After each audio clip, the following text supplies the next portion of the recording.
welcome to Different Leaf, a show for new and experienced cannabis consumers. I'm Brit Smith. From the tall and the skinny to the short and the bushy, a vast array of cannabis plants have been cultivated and used by humans for tens of thousands of years, making it one of the most incredibly diverse bounties this earth has to offer. Unfortunately, due mainly to political issues, we've only been able to legally grow and research marijuana plants for the past few decades. Now, that may not have been a very long time, but we have learned a lot about the myriad of ways that we can value this plant.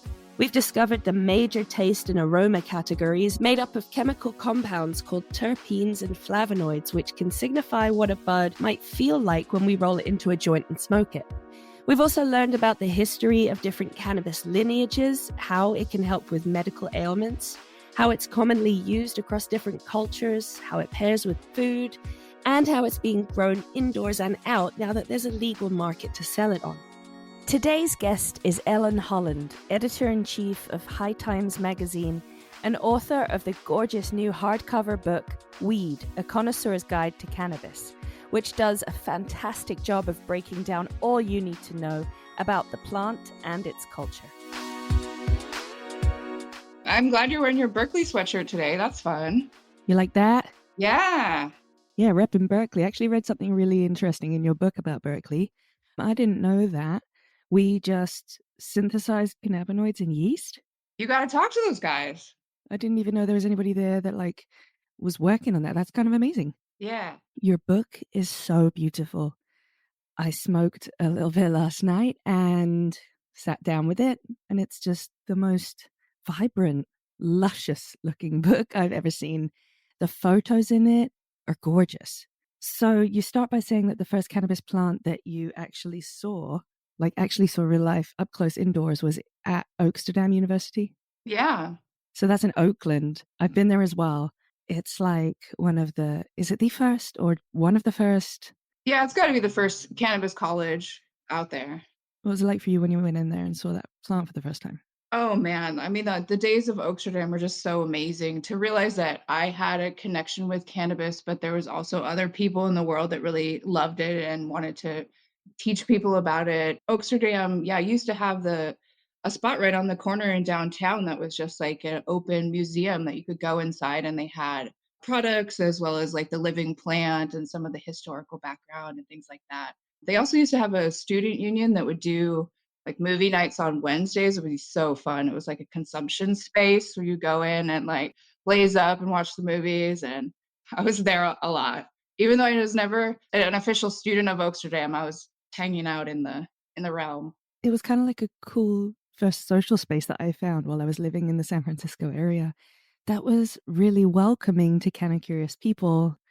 They toured me around there once. I just went in because I had an interest in cannabis and I'd heard a little bit about it at Berkeley. And I was like, Oaksterdam's right down the street. I want to check out what they've got. So I talked to the founder of the school. He sat and chatted to me for like an hour about how they set the place up. And it was just the first place that really treated cannabis like there's something to be learned here. There's a lot to know.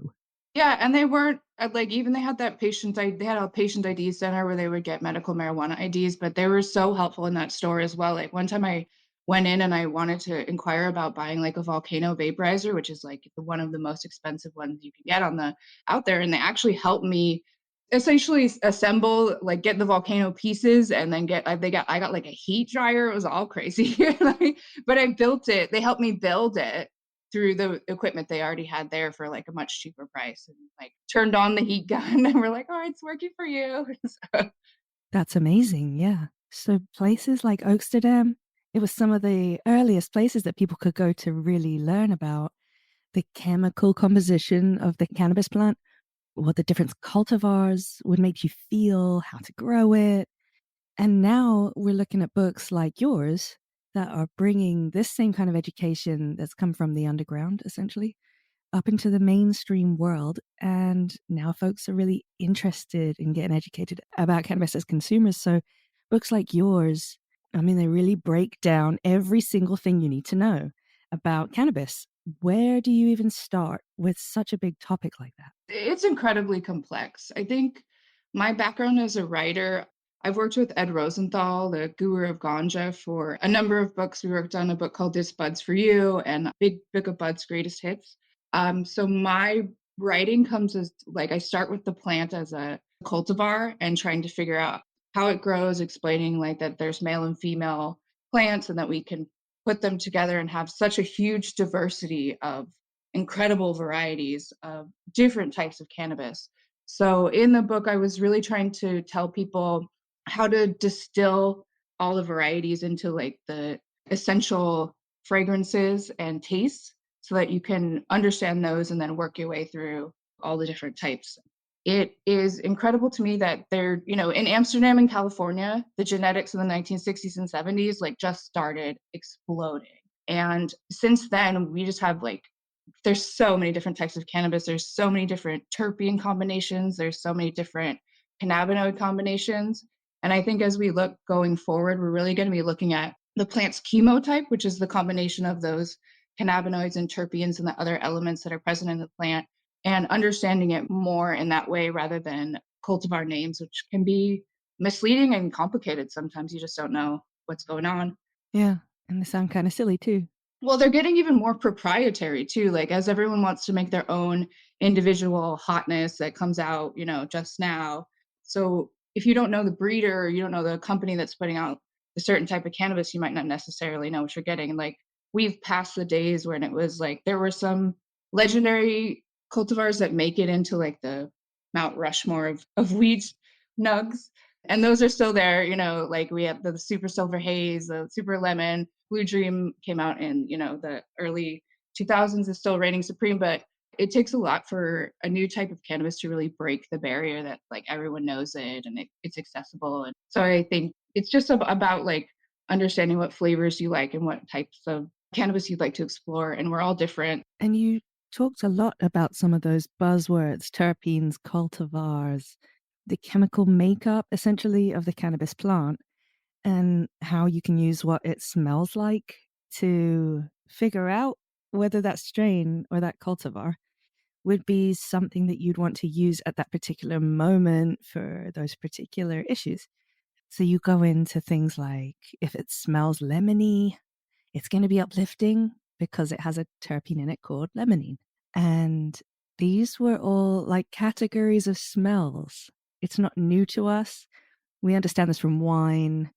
We understand this from a lot of other agricultural products.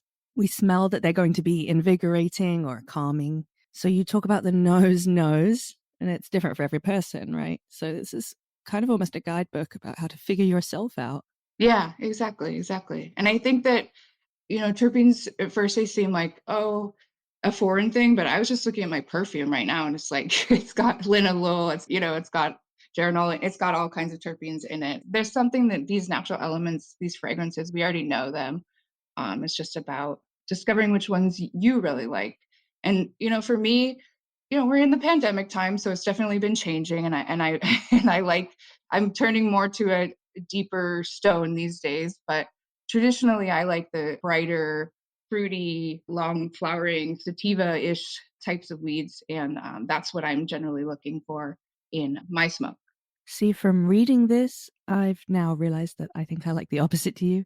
I think I like something more purple, something that's got some sort of sour or like a gassy smell to it. From looking through all the listings that you have in this book with the different terpenes, what they smell like, and then what that can mean in your body, I started to think about the way that I use cannabis a bit more consciously. In the mornings, I tend to just sort of grab what's ever in my grinder from the night before and put it in my pipe, hit it, and then I'm like, why do I feel so tired? Of course, I'm not taking into account that one smelled sort of lavendery, and that's going to make me more sleepy.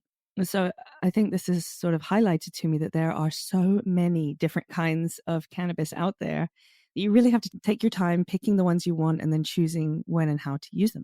Yeah, I mean, it's fantastic because there are so many kinds, so you can have so much fun exploring like different flavors or types of like go straight into the gas like you like, and then go. I went into an OG Kush tasting in San Francisco, which was out of control, where everyone brought their own OG Kush flowers, and we all tasted like different types. And OG Kush has like a crazy expression of what it can be. But generally, it's going to be that gassy fuel, like sedative. So yeah, I think that's just really fun to know that there's so many different kinds, and the genetic diversity of cannabis hasn't been stifled like it has been in so many other agricultural industries. Like, there's only like 3 types of dominant corn, right? Because we grew it out to be, we like these ones, there's 3 primary apples out there, but there's so many different types of these flowers and fruits. And I love that cannabis is just still expressing, like, we're still making more and more different combinations. The breeders really do it professionally these days, and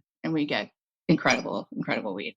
I was looking at the parts of your book that discuss the history and the lineage of cannabis. This was really interesting to me. Obviously, I'm from England, and I grew up with some very different weed than Americans grew up with, which I didn't really consider because this has all come from underground.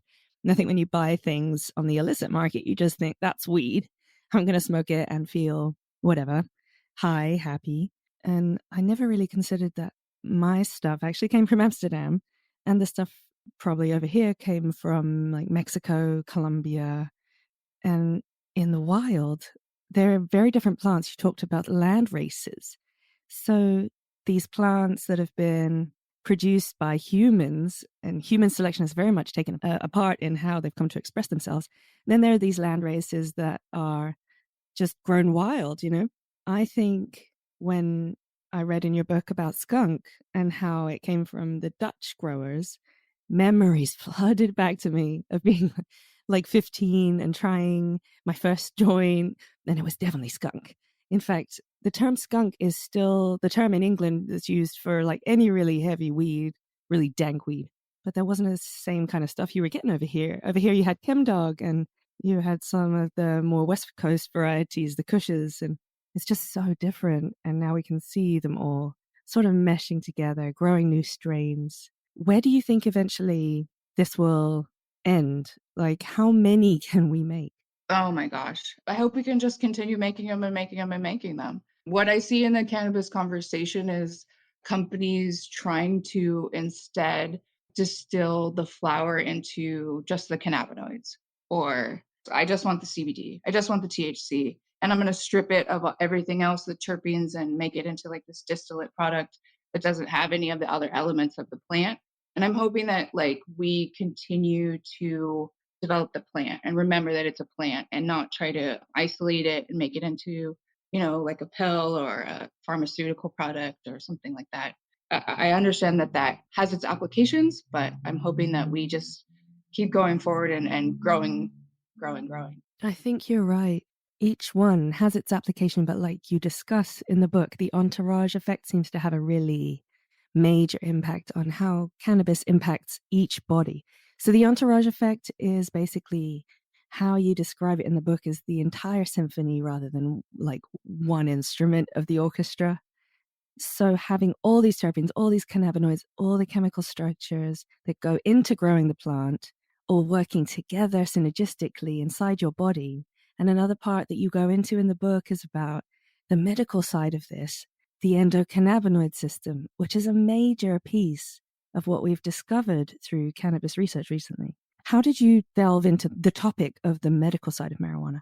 Well, I've been so lucky. The people who made all the changes and made cannabis what it is today are still around. So I've talked to Raphael Machulam in the past. He's the Israeli biochemist who isolated THC and also like came up with some of the things around the entourage effect. I also talked to him for the book, and I talked to Ethan Russo, who's a cannabis researcher. So I've been really fascinated with the fact that this plant interacts with our receptors in our own bodies that are there. And whether or not you're using cannabis, you have an endocannabinoid system. You have different ways to activate your endocannabinoid system. You just had the runner's high Josiah on the show, right? And so, it's talking about how you can activate your endocannabinoid system by running. The runner's high is associated with our endocannabinoid system. It's also anandamide, the endogenous cannabinoid within us, is something that is also in chocolates. I think it interacts in that way. The anandamide is in mother's milk. So it's kind of like it's at the beginning and the end of, like, I don't mean to sound too hippie, but it's at the beginning and the end of our